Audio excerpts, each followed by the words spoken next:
Yo, it's Trent. Hope everyone's having a good day, good week. I told myself, right? I told myself during this last season, even before then, that no matter what, I would not get hyped up this year about the Bears, right? And I wouldn't get hyped up in the off season. That's what I told myself. And the reason for that is because you think about last year, most MVP odd bets. Remember that at the beginning of last year was Fields. Everyone was like, oh, it's going to be his third year. He's going to break out, right? I was expecting so much from the Bears with all the signings, Edwards, Edmonds, all the guys we drafted, Stevenson, we got Roschon Johnson. We got a bunch of guys, right? But with DJ Moore, when we got him, I was like, we're going to be great, right? And then we started 0-3. So I was like, you know what? No matter what happens this year, and being a Bears fan growing up, I knew, right? I've been let down a lot. It's happened my whole life. I've watched Rodgers kill us. I've watched just not win games. We had Cutler, like just sad things, right? And finally, I thought we had a chance and we still suck. So that's why I told myself, no matter what, this year, no matter what they do in the offseason, no matter who they sign, no matter who they're going to draft, I cannot get hyped until the season starts. Not even the preseason matters. We need to watch the first regular season game, and then we can evaluate and be like, okay, the Bears are good, the Bears are bad. We'll see how they'll be, right? But not in the offseason. That's what I kept telling myself. But I'm going to lie to myself if I don't say this out loud, right? I've been thinking it. The Bears are going to make the playoffs, and it's going to be beautiful. The Bears are back. I can just, it feels so good. It feels so good. I mean, I remember 2018.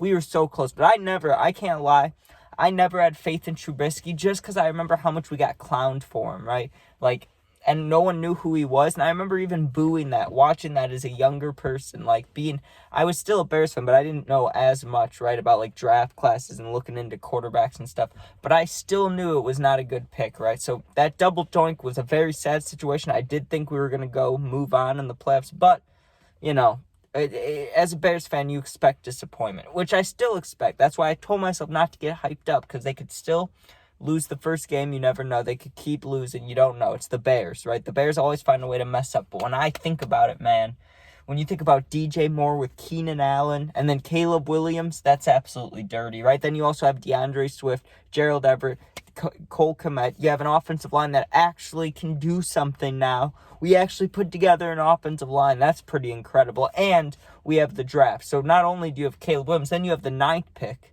right? So you have the generational quarterback. Here, just take him. Plus your star receivers, running back, and tight end. So we have a built offense. You think about our defense last year, especially towards the end of the season. Gordon was getting interceptions. Stevenson, Jalen Johnson, do we even have to mention him? Eddie Jackson kind of sucked, but guess what? We got Kevin Byard now. Brisker was a beast. Our team is so good. Montez Sweat, Edmonds, Edwards. I mean, the team is good, and it's been so long since...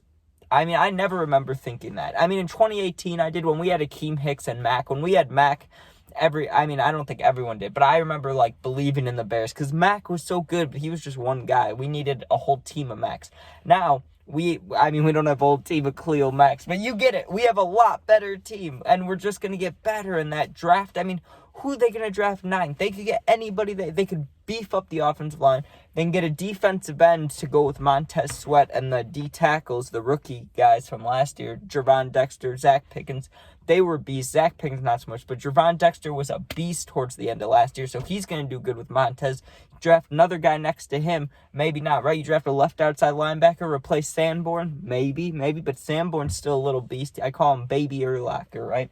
Because he's not Urlacher, but... he's still a baby. He's a beast, right? That's what I meant to say, a beast. But he's like a baby version of him, Urlacher was 6'4", 6'3". I don't know how big Urlacher was, but Sanborn's 6'1", 6 foot. So that's why I said it. But both ripped. Anyways, they could draft Odunze. They could draft Malik Neighbors with Kmet, Keenan Allen, and DJ Moore. That's incredible. The receivers are already killer, putting them together.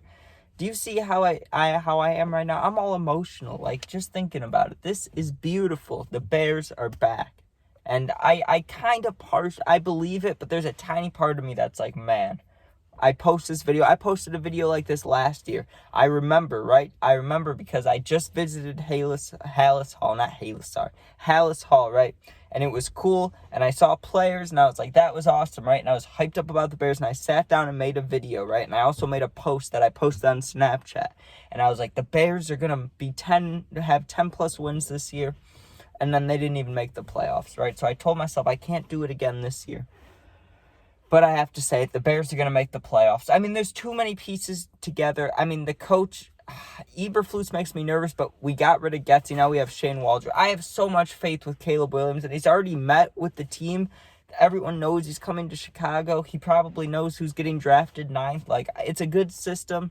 I see it working out. And for anyone that's a Bears fan that's watched us just lose and lose and lose and lose, it seems like we finally get to win. The only worry I have is the Eberflus defensive scheme shit. Even though I know we have a defensive coordinator, but you know what I'm talking about? How, we choked 3 games last year, and if we won those 3, we would have made the playoffs, but we choked them because of Coach Flus, and we still have him, so that makes me a little bit nervous. But when you have generational talents, and you have a bunch of superstars that you sign, and we still have a bunch of cap space, we could do whatever we want for years to come, and we have good draft picks, well, guess what? The Bears are making the playoffs. I can't wait. Thank you for watching. If you ever need anything, you can hit me up. You can comment on here. My Instagram's attached to my YouTube link. You can DM me on there. But you know what? I just can't. There's one other thing I have to say. I had to think of my brain scrambled. I have so many thoughts in my head, so many things I want to say.